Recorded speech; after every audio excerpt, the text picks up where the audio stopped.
Vidyavani community radio केंद्र प्रस्तुत करत आहे कार्यक्रम मालिका ओवी गाऊ विज्ञानाची. लेखक डॉक्टर पंडित विद्यासागर.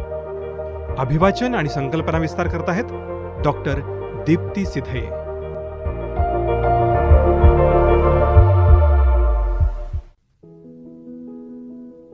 नमस्कार, माझं नाव डॉक्टर दीप्ती सिधये. मी विज्ञान शिकवते आणि विज्ञान प्रसाराचं कामही करते. या विज्ञान प्रसाराच्या अंतर्गत आपण विद्यावाणीवर एक अनोखा कार्यक्रम करत आहोत. SRTM युनिव्हर्सिटीचे माजी कुलगुरू आणि सावित्रीबाई फुले पुणे विद्यापीठातील माजी प्राध्यापक डॉक्टर पंडित विद्यासागर यांनी लिहिलेल्या ओवी गाऊ विज्ञानाची या पुस्तकाचा आस्वाद आपण घेणार आहोत. या पुस्तकात सरांनी ओवीच्या स्वरूपात विज्ञानाच्या संकल्पना समजावल्या आहेत. ओवी गाऊ विज्ञानाची या मालिकेच्या आजच्या भागात आपण ऐकणार आहोत अणुनिर्मितीविषयी. सुरुवातीला ऐकूयात काही ओव्या. काल जसा पुढे चाले तैसे तापमान घटले, दश अब्जाशी दश सहस्राने गुणिले तापमानाची मात्राही, या समय ऐसे घडले बोसॉन अलग जाहले, त्याने प्रोटॉन निर्मिले न्यूट्रॉन आणि मेसॉनही, त्या कणांच्या ठाई चंचलता ओसंडून वाही, त्यांचे अस्तित्व पाहू जाई असे क्षणाहून क्षण भरी, एक द्रव्य कण अवतरला त्याने दुसरा उभारिला, ऐशा कणांचा ठेला विश्वा माझी सिद्ध होई, दशकोट्यांश सेकंदाचा लोटला होता समय साचा, सर्वांगीण द्रव्य निर्मितीचा क्षण आता आला असे, दश अब्जाशताने गुणिले तापमान एवढे झाले, तोवरी हे नाट्य चालले काय घडे ते अवधारावे, काळ पुढे लोटला तो दशसहस्रांश एवढा झाला, प्रोटॉन निर्मी नवकणाला हायड्रोजनचे केंद्र कते. काळ जसजसा पुढे गेला तसतसे तापमान कमी होऊ लागले. अर्थात हा काळ महास्फोटानंतर 1 सेकंदाहूनही खूप कमी होता.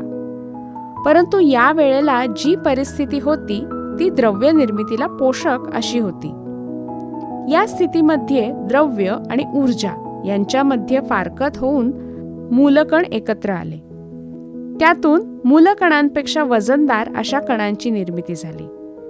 या कणांमध्ये प्रोटॉन हा धनभारित कण, न्यूट्रॉन हा विद्युत भारविरहित कण, त्याचप्रमाणे मेसॉन या कणांचा समावेश होता. परंतु या कणांमधली ऊर्जा प्रचंड असल्यामुळे सुरुवातीच्या काळात या कणांचे अस्तित्व अगदीच अल्पकाळ होते. त्यानंतर मात्र या कणांची ऊर्जा कमी होऊ लागली. तापमान कमी होण्याचा तो परिणाम होता. यामुळे हे कण एकत्र येण्याची प्रक्रिया सुरू झाली. त्यातूनच प्रोटॉन आणि न्यूट्रॉन हे कण एकत्र येऊन त्यातून हायड्रोजन हा सर्व मूलद्रव्यांमध्ये कमी वजन असलेला घटक तयार झाला. आज अनेक प्रकारची मूलद्रव्ये अस्तित्वात आहेत. त्यांची सुरुवात ही हायड्रोजनच्या निर्मितीपासून झाली आहे. आता ऐकूयात अजून काही ओव्या. पुढील सेकंदाचे व्यवधान, इलेक्ट्रॉन पॉझिट्रॉनचे निर्माण, द्रव्य प्रतिद्रव्य सिमेट्रीचे देणं, इलेक्ट्रॉन उरून राहिले, एक कण अवतरला त्याने दुसरा उभारिला, बनवी कणांच्या मालिकेला द्रव्य निर्माण होत असे, या सूक्ष्म कणांच्या ठाई चंचलता जणू ठाई ठाई, कणांचे अस्तित्व पाहू जाई, असे क्षणाहुनी क्षणभरी. असे कण एकत्र येऊनी, बनती थोर कण त्याहुनी. या कणांच्या संयोगातूनी मूलद्रव्य बनतसे. प्रथम बनले हायड्रोजन, तदनंतर हेलियम. या दोन्हींच्या संयोगातून निर्मिली जड मूलद्रव्ये. द्रव्यकण निर्माण होण्याच्या प्रक्रियेमध्ये इलेक्ट्रॉन या ऋणभारित आणि वजनाने हलक्या असणाऱ्या कणाची निर्मिती झाली. परंतु त्याचबरोबर इलेक्ट्रॉन एवढेच वजन असणाऱ्या परंतु धनभारित अशा पॉझिट्रॉन या कणाची निर्मिती झाल्याचे दिसून येते. इलेक्ट्रॉन आणि पॉझिट्रॉन या दोन कणांचे वैशिष्ट्य ध्यानात घेण्यासारखे आहे. इलेक्ट्रॉन आणि पॉझिट्रॉन एकत्र आले तर ते एकमेकांना नष्ट करून त्यातून ऊर्जा निर्माण करतात. इलेक्ट्रॉन हा सध्या अस्तित्वात असणाऱ्या द्रव्याचा घटक आहे. त्यामुळे पॉझिट्रॉन प्रतिद्रव्याचा घटक असल्याचे मानले जाते. या विश्वामध्ये द्रव्याचे अस्तित्व सर्वत्र दिसून येते, मात्र प्रतिद्रव्याचे अस्तित्व मात्र सहजपणे दिसून येत नाही.